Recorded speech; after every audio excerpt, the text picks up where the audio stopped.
অপু বিশ্বাসকে আবার বিয়ে করতে চেয়েছিলেন শাকিব খান, কিন্তু কি এমন হলো সবকিছু বেচতে দিয়ে আবার তৃতীয় বিয়ে করতে যাচ্ছেন শাকিব।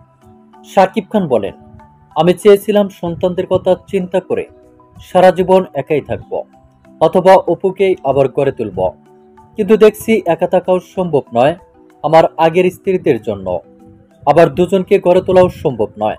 গত ঈদে বুবলি বলেছেন, আইনগতভাবে এখনো আমি সাকিবের বৈধ স্ত্রী। সাকিবের সাথে কোয়ালিটি টাইম পার করা সহ নানান বিষয়ে কথা বলেছেন এনাইকা। বুবলির এসব কথায় সাকিব কোনো কথা না বললেও বিরক্ত হয়েছেন তিনি। তাকে নিয়ে দীর্ঘদিন ধরে অপু বুবলি গণমাধ্যমে কথা বললেও বিষয়টি এড়িয়ে বেশিরভাগ সময় চুপ থেকেছেন সাকিব খান। কিন্তু সাম্প্রতিক গণমাধ্যমে বুবলির বিস্ফোরক মন্তব্যে এবার পরিবার সহ ভীষণ বিরক্ত হয়েছেন সাকিব খান। সাকিব পরিবারের বিশ্বস্ত এক ঘনিষ্ঠ সূত্রে জানা গেছে, এসব কারণে দ্রুতই বিয়ে দিতে চায় সাকিবের, তার জন্য মেয়ে দেখাও শুরু করেছেন। তো প্রিয় দর্শক, এ বিষয়ে আপনার কি মন্তব্য তা আপনার ধারণা মোতাবেক কমেন্ট করে জানিয়ে দিন নিচের কমেন্ট বক্সে। ধন্যবাদ পুরো ভিডিওটি উপভোগ করার জন্য।